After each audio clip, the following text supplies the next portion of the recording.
Ассалаумағалейкум, қалдарыңыз қалай? Бүгінгі тақырып бізде гипосподия деген тақырып. Гипосподия деген ол зәр шығару каналын мүшенің басында емес, кез келген жерінде ашыла салуы.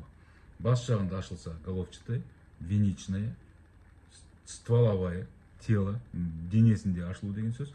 Промежностная, мошоночная и промежностная. Осындай түрлері бар. Себебі салдары ол алдындағы тақырыпта айтып кеткендей, ол бала анасының құрсағында болған кезде, дамып жатқан кезде, именно осы мүшесі мен үрпісі дамып келе жатқан кезде, анасына бір қандайда бір кері әсердің тиюі болуы, стресс болуы мүмкін, дәрілік заттар болуы мүмкін, ішіп жеп жатқан кері әсер беретін тағамдар болуы мүмкін, сол жаңағы зиянды консервированный тағамдар болуы мүмкін, сол ішіп жеп жатқан тамақтарының әсері болуы мүмкін.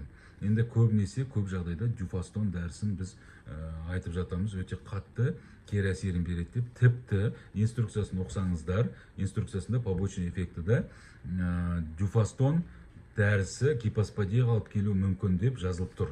Алып қарасаңыздар да болады. Сол үшін енді дюфастон дәрісін ішпеңіздер деп айта алмаймыз. Мен уролог дәрігер болғандықтан мен ол жаққа кіре алмаймын, гинекологтардың жұмысына. Ол гинекологтар өздері тағайындайды ол дәріні. Ол дәріні де құрдан құр тағайындамайды. Ол дәріні бас кетіп жатқан кезде шашқа қарамайды дейді ғой. Енді угроза болып жатқан кезде, түсіп қалмас үшін бала, түсік тастамас үшін или замершая беременность болып қалмас үшін тағайындап жатады. Бірақ енді дюфастон ішкен жағдайда онда баланы қадағалау керек. Көп жағдайда балалар бізде халқымызда мынандай қалыптасып кеткен сөз бар, сүндет деп қойып жатады да, кейбіреулерге сүндеттеліп туылыпты, басы ашық екен деп қателесіп жатады да. Ол көп жағдайда осындай аномалиямен туылуы мүмкін. Сол үшін ол балаларды көрсету керек. Ол аномалия көбінесе бір ғана аномалиямен жүрмейді, басқа да аномалиялармен жүруі мүмкін, бүйрек аномалиялармен жүруі мүмкін. И аномалия бұл кезде сүндеттеліп туылған, қалай сүндеттеліп туылады? Көп жағдайда әртүрлі болады. Кейбіреулерде тек қана кожасы бәрі жақсы, тек қана мынау каналы мына жерден ғана ашылып тұруы мүмкін. А кейбіреулерде мынау қазір менде мына бугорок болып тұр ғой, тура сол сияқты мына жерде бугорок болып тұруы мүмкін. И осы жердегі бугорок мына мүшенің басына бару керек еді да, и мынау асты былай қарай астына түсу керек еді. Сол астына түспей қалды да, осы жерден шығып тұр бугорок. Көп жағдайда осындай болып кездеседі. Мына жері томпайып тұрады да, астында несі кожасы жоқ. Сонда ол сүндеттеліп туылған сияқты болады. Басы мына жері ашық болып тұрады сонда. Ол негізі сүндеттеліп туылған жоқ, ол аномалиямен туылды деген сөз. И ондай венечный или головчатый болған кезде гипосподия оларға да операция жасау керек ертең балада психологический проблемалар болмас үшін.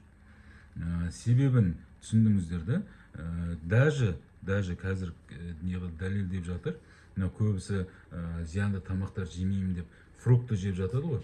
Сол фруктының сыртынан жаңағы құрттар жеп қоймас үшін оны обработка жасаған дәрілердің өздері неге анасына немесе адамға өзі кері әсерін береді, осындай жағдайға да алып келіп жатуы мүмкін.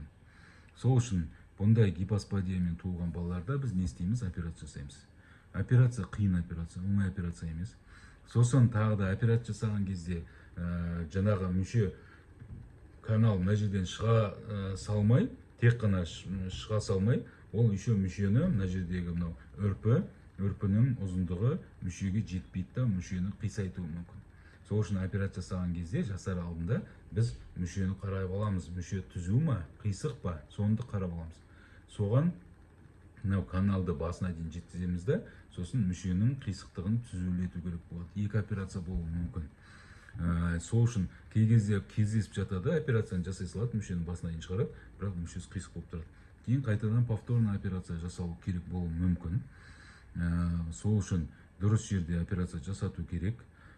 И бұндай гипосподияға ұшырап қалмас үшін екі қабат кезінде уже баланы жоспарлау керек. Жаңа мамасы өзінің денсаулығына қарау керек. И көбінесе мына түсік тастауға алып келіп жатқан ол ер адамдардағы проблемаларда болуы мүмкін. Біз келесі тақырыптарда оларды айтатын боламыз. Сол үшін ер адамдарды планировать ететін кезде тексеріліп алған дұрыс болады. себебі ер адамдарда проблемалар үшін балада угроза пайда болған болса, сол балаларға осы дәрілерді тағайындаса, осы балаларда осындай туыла біткен ақаулармен туылуы мүмкін. Операция қиын операция. Кейбір жағдайларда біз операцияға мынау жақтың ішіндегі слизистыйларды алып, канал жасап, содан жаңағы зәр шығаратын канал жасап жатқан кездерде болады. Сол үшін ауырмаңыздар. Ақпарат пайдалы болып жатыр деп ойлаймыз.